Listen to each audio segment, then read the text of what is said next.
Hello investors, welcome to Proximo, the Value Stock Analyzer. Today is Monday, February 13th. Just like last week, we're going to do another unscripted stock of the week.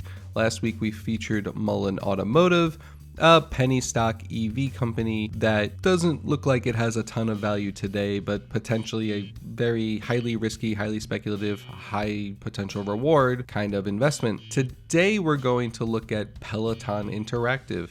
Why did I choose Peloton? Well, I have a Peloton and I really enjoy it. I think it's a super good product. It's an expensive subscription, but I think I get a lot of value out of it, especially if I consider how much I would pay going to a gym every month. It sort of feels like a gym membership, but I get to utilize it in my own home. And I'm not alone. Peloton has millions of customers and they actually have a very low churn rate, which means a lot of the people who buy a Peloton and buy the subscription keep the subscription. So that must make Peloton a very valuable company, right? Well, let's find out together. I actually have no idea about the stock, so let's take a look at it. So at first glance, we see Peloton Interactive trading at $13.83. Doesn't look like they're profitable. We have a PE of 0 with a negative earnings per share of $6.04. Now, actually, before we go any further, we know that they as a company have been in the news a lot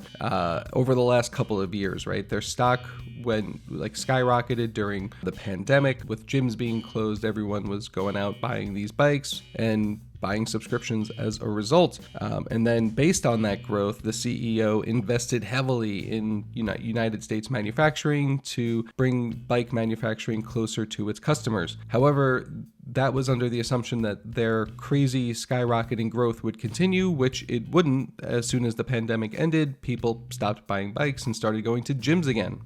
This all resulted in a lot of turmoil for the company. They overinvested. They were building new plants, I think in Ohio. The CEO eventually had to step down and they had to bring in a new CEO. And that brings us to today. Like I said, 0 PE, not profitable, market cap of $4.79 billion.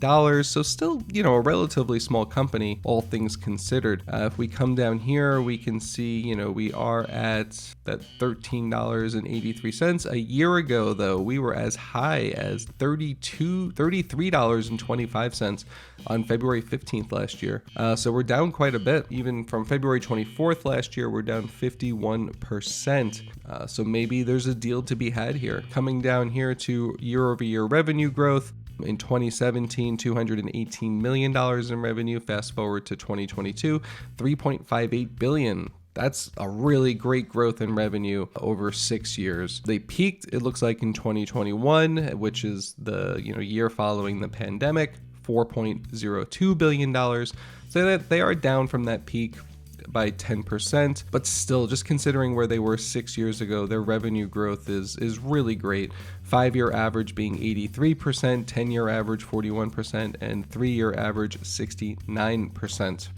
We know they're not profitable, but let's take a look at those earnings growth over the same period. In 2017, their earnings was negative $71 million. Fast forward to today, negative $2.83 billion. So they've had a lot of revenue growth, but it's come with a lot of negative earnings growth. What does that mean? That means the cost of their growth does not necessarily scale that well, I think. So, they have what looks like pretty linear, just at least at a glance, pretty linear growth or relative linear between profits and costs.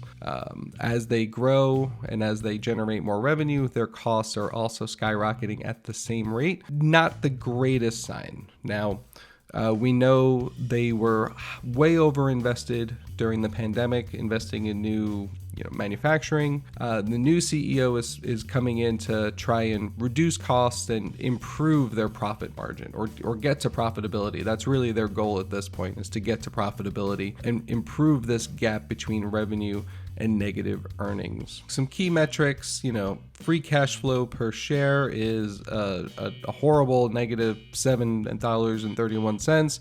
Enterprise value is $4.18 billion, which is actually less than their current market cap. And yeah, that's where we're at today. Revenue per share, $11.11. So, good revenue, honestly, all things considered, right? If you look at revenue at $3.58 billion and market cap of 4.79, they're, generating a lot of cash. They're just spending an enormous amount of cash also. If we come take a quick look at the income statement, let's go to quarterly. Let's see how things are starting to improve or not improve. This year, it looks like 678 million in the first quarter, 616 million, and then 792 million. If we take a look at the balance sheet, cash and cash equivalents, 150 million in 2018 to 1.25 billion in 2022. That's pretty good.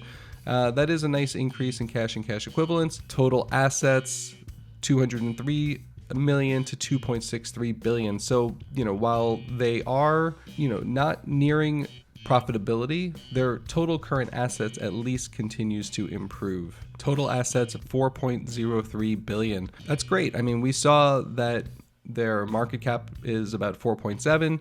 Total assets, 4.03 billion. Honestly, that's not bad. I expected that to be a little bit worse. Let's take a look at liabilities. So liabilities have also increased a lot. I'm sure they've had to borrow a lot of money. 416 million a couple years ago to 2.33 billion on the last reporting. I think this was in June 2022. Okay, so liabilities are a little bit more than half of their total assets. Not great, but again, their cash that they're generating is very, very good. So, not great, not horrible, I would say. Coming over to the scorecard, I don't expect to learn too much here, but we've got, we don't have implied growth, so we can't get a score there.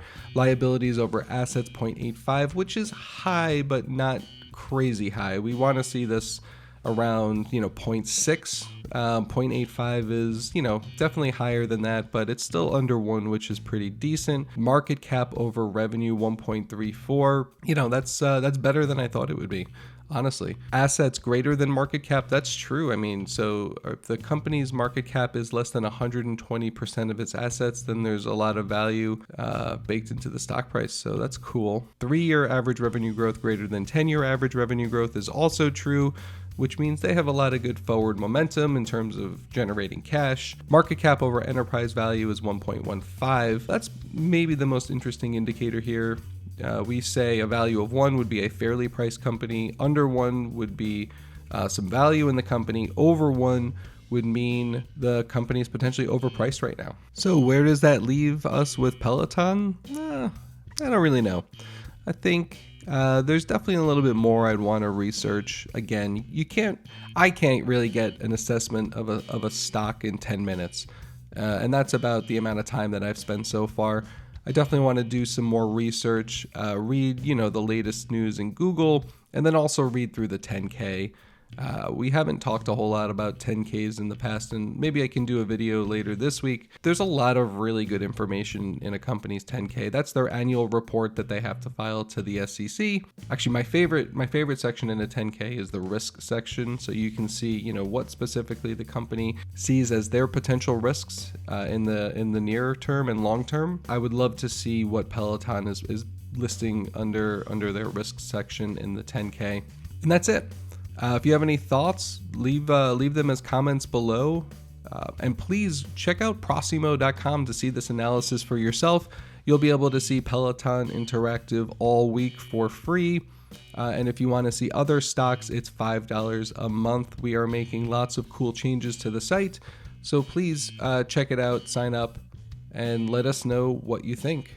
Also, please consider giving us a like and subscribe. Thank you for watching. Go find some value.